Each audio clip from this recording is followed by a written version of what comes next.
Hello, welcome back to the channel. Hope everyone's doing okay. Thank you very much, as always, for tuning in.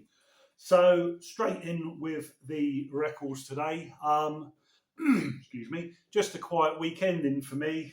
Weather was a bit drab here in the south of England. It was really drizzly and horrible. Didn't do much, so spun a few records, and as always, sometimes I like to just show them off. So, yeah, let's just get straight on with it. See what I've been listening to. So, first up, we've got this one, which I know I have shown before some time ago when I bought it. It is Idlewild by Everything But the Girl. This one is from 1988. So, I've only played this a couple of times and I've kind of put it away because, in all honesty, I think it's good, but the production on it is so slick. And this is the thing I've always said about, 80s production, as you all probably know, can be slick. And it's what I think it's what sometimes puts people off 80s music. But in the late 80s, it went slicker than ever. Sorry, get my words out. And this is no exception. It's a self-produced record, and it is just kind of smooth as silk. Listening to it, it almost sounds like it's appealing to the kind of yuppie side of people. I could be way off mark and being quite out of order by saying that, but that's it. However, I do like Everything But the Girl. They're a great duo, really sort of sophisticated pop. I've played it, and to be fair, the tunes are very, very good, and it is growing on me. And Tracy Thorn's singing on this is better than ever. Her voice is absolutely exquisite. So I will stick with it, but sometimes it's just, the sound of certain records, they just take a little while to get used to, don't they? And this is most definitely one of them for me. So this is recommended, and it's easy to find. It's a lovely copy, really, really nice.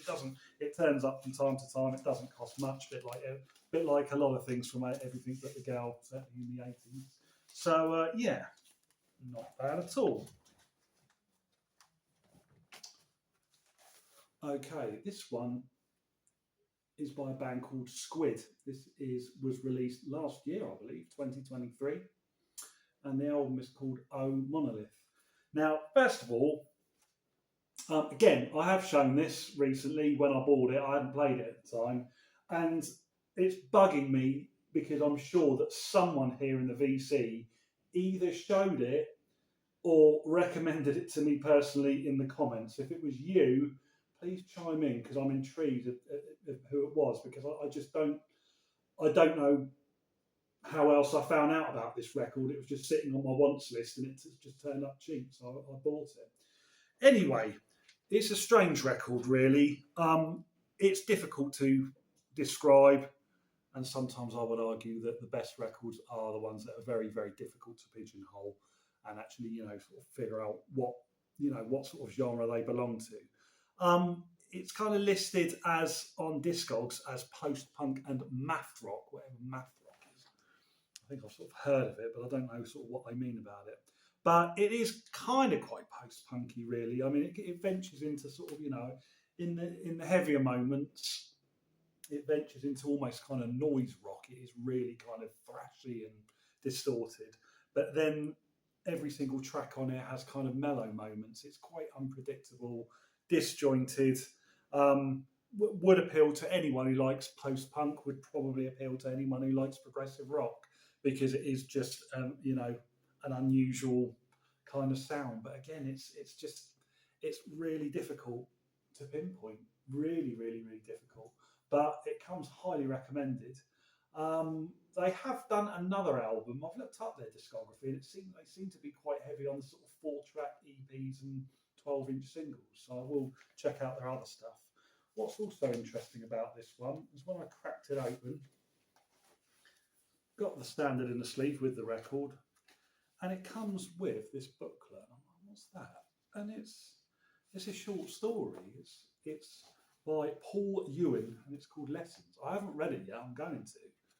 Very thin. I mean, we're only talking about how many pages? Doesn't say. It's probably about 20 pages. But interesting. I looked. As far as I'm aware, Paul Ewan wasn't in the band. I'll have to actually sort of look up who he was or who he is. But yeah, it's unusual that this kind of thing is included in a record, and I don't know if it's kind of related to the album in any way. It's not any kind of concept album. So yeah, unusual, but yeah, very very good, very good. Okay, so next we have got self-titled debut by Grobnet. This is on the Brain label, second pressing. For those in the know, green label without the metronome wording on it. When's this from? Is it 72 or 71? Does it say on the label? Where are you? Not done my homework. 1972. So not a bad record. I don't know if I was just not in the mood with this one when I put it on. It has its moments. It's krautrock, and it just kind of sounds like it as well. Like kind of the German bands of this time, they have this kind of sound. You almost can't put your finger on it. They were definitely more. I would say, they still had elements of psychedelia rather than the British bands who went more progressive. They went more symphonic, they went more sort of jazzy and bluesy. Whereas these German bands, they certainly had their sort of, one foot still in the sort of the psychedelic era. And it's got some good moments on it. It sounds very of its time. I wouldn't say it's a groundbreaker, if I'm honest with you.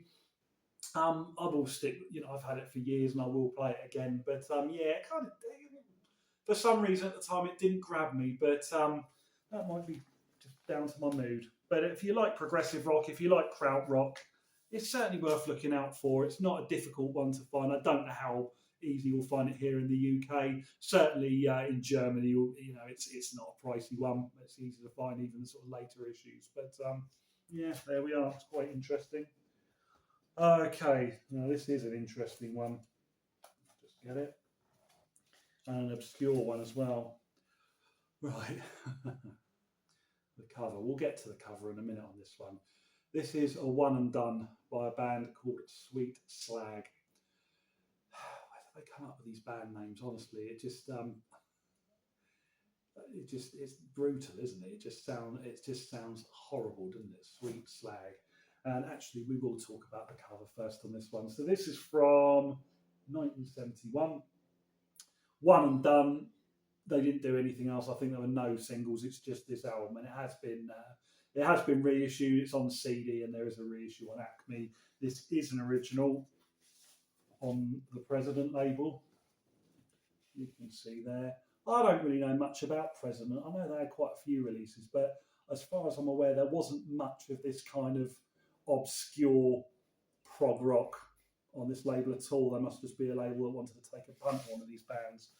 But yeah, that cover, I mean, that's got to be one of the grimmest covers ever. It just, I mean, probably looking at it on camera here, on whatever device you're watching on at the moment, it possibly doesn't do it justice. It is absolutely grim. A back alley with rotting rubbish. And on the back, there's even a dedication to the courtesy of London Dustman.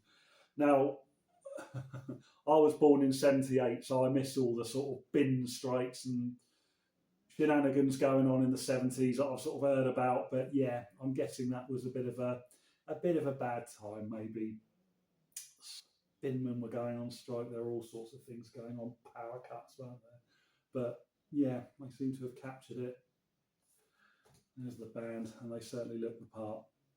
So musically, I played this one. I haven't played it for a while. It's okay. It's not bad. It's kind of bluesy influenced. It's kind of got a rambling blues sound.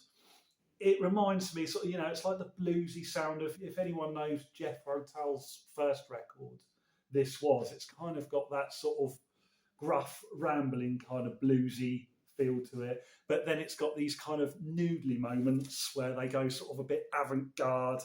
They've got someone who plays saxophone and the oboe as well, which is really strange.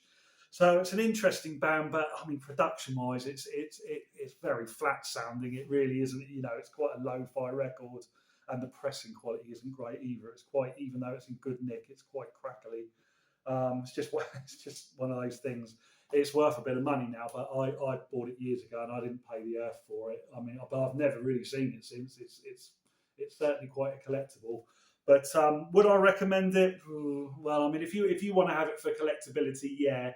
But it just sounds to me like one of those bands that were just, there's probably so many out there in the early 70s doing this sort of thing, and they were just kind of given a chance. You know, they weren't probably promoted properly, and you just end up with these kind of one and done curios. You know, I used to sort of, you know, be so bang into them, you know, years ago, and I still am.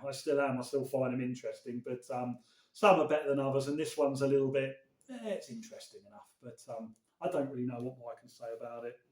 It's all right. There we go. Right, so we have got ENTK by Peter Hamill. This one is from 1982.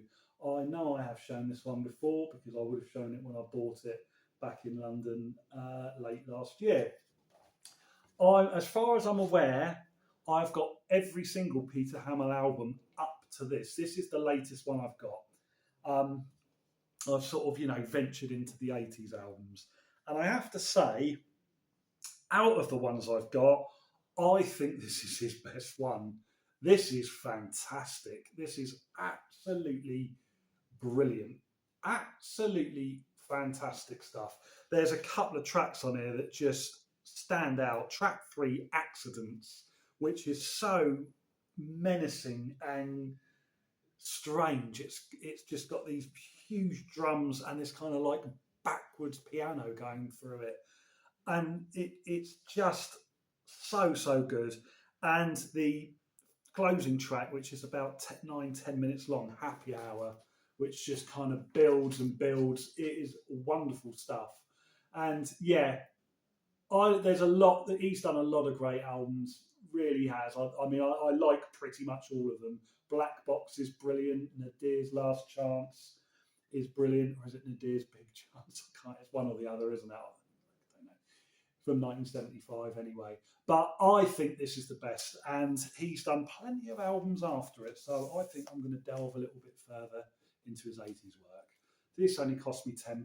That's about the going rate. So if you see this, I urge you to snap it up. It's wonderful.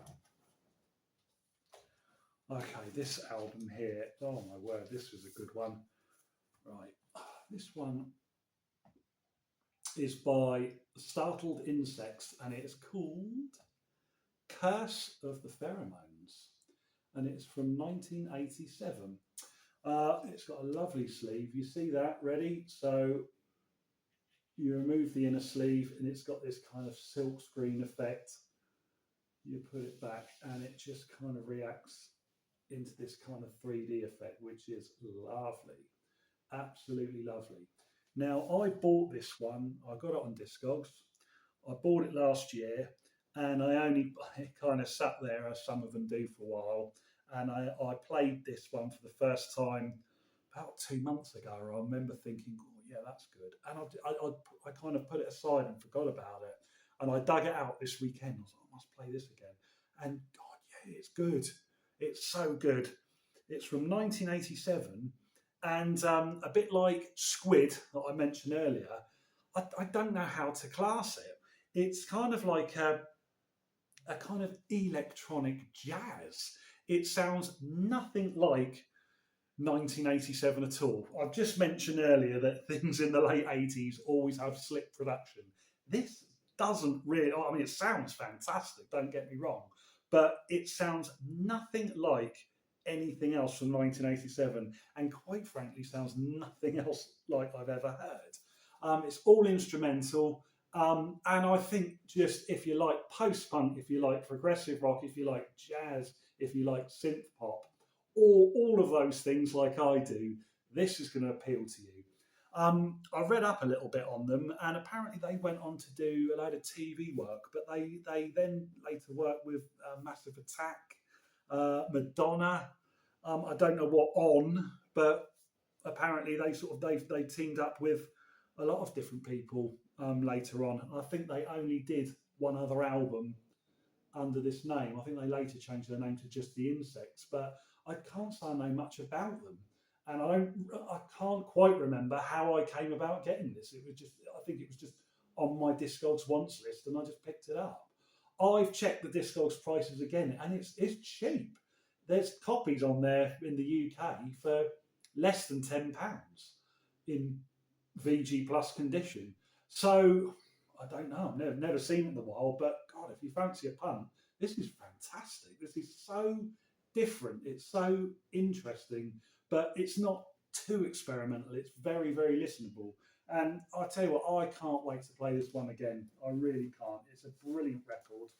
And I'll tell you what, I can even tell you how much I paid for it because I kept, looks like I've kept the Discogs invoice in here. I paid for this £7.50 along with a couple of other records. So it was a good deal. What can I say? Startled Insects. Brilliant, brilliant stuff. Finally, an old favourite of mine, an old favourite. Oh, wonderful. This is by Man. The album is called Do You Like It Here Now? Are You Settling In? I mean, what a weird title. From 1971. So just a quick chat about Man and my relationship with the band. There was a time where I thought this band were the best. They were my favourite band. Over the years, other bands have come along and kind of taken over a little bit. My favourite band, as you may be aware, are XTC, and I think that's kind of here to stay. But I still have a real fondness for this lot. They've done some amazing albums. As I say, this is from 1971. This is the first one I ever bought. I bought this in, not this copy, this is an upgrade, but I bought this album for the first time in 1998, and I would have been aged 20. Now, it's so typical of that time for me, really, because back then, a 20-year-old in 1998, your typical 20-year-old was not buying stuff like this. It's not like now where you do get youngsters kind of checking these things out. It was unheard of. I mean, my mates who were my age, or I was hanging around with, they were either listening to the kind of the ashes of Britpop, where Britpop had sort of gone into more experimental territories, or they were becoming bedroom DJs, techno, house, that kind of thing. And I would be putting things on like this, to their absolute bewilderment. Sometimes they enjoyed it, sometimes they didn't. But there we go. But when I first got this record, I couldn't get enough of it. It was I spun it and spun it and spun it, and I ended up buying all the Man albums from 68 to 76. They split up in 76 and reformed. I've never bothered with a reformed Man. It just wasn't my cup of tea. It was just sounded a bit too adult-y and lost its edge to my ears, a bit like most bands I listen to. But I was obsessed with this band for many, many years. I got to see them 4 times in live in concert. The last time I went to see them, I mean, although they are touring as Man now, and there's a side project called Son of Man, they've got no original members. But the last gig I went to see included Deke Leonard, Mickey Jones, and Martin Ace. And it turned out to be Deke Leonard's last gig before he left. Mickey Jones wasn't in great health, but he made the gig. And they had 3 guitarists.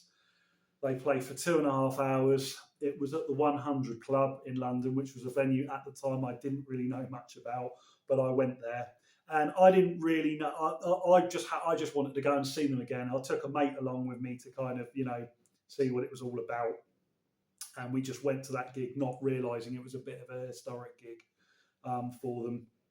And they absolutely blew the house down. I mean, honestly, when they played, they kind of did their more recent stuff first, which didn't get as good reception, but was fine. But when they played their kind of 70s classic stuff and they're kind of jamming and extending these tunes up to like 1/4 hour and 20 minutes, every time they would announce what they were playing, I mean, the roar in that 100 Club from the audience was deafening and quite overwhelming, really. It was one of the best gigs I've ever been to. But anyway, this is a wonderful, wonderful record. It's not terribly difficult to find. It does crop up from time to time. It's got classic tracks on there. Many a Cool But Few Get Up was an absolute classic for years. But the whole thing is brilliant. And this is probably, I would say, my second best record by them. I think my first is Rhinos, Winos and Lunatics. But their entire output from 68 to 76 is fantastic. 8 years and 13 lineups. Did you know that? That's incredible, isn't it? I mean, that makes like John Mayall's Blues Breakers or sort of Frank Zappa's band seem like a kind of steady job, doesn't it? 13 lineups in 8 years. I think that's kind of what gives them their charm, really, because you're just getting so many, different styles coming in, returning members and all sorts. But hey, that's great. Right, I think that's everything. That's all I've got to say. Just showing off a few things. No purchases recently. As I've said before, I'm trying to lay off the internet buying, and I'm doing all right with it. Yeah. That's it. What more can I say? There will be more videos coming up. I'm hopefully going to London late next month, so I'll hopefully do a video there. But in the meantime, keep viewing. If you can give me a like and a subscribe, that would be great. And I'll see you all again in a future video. Take care.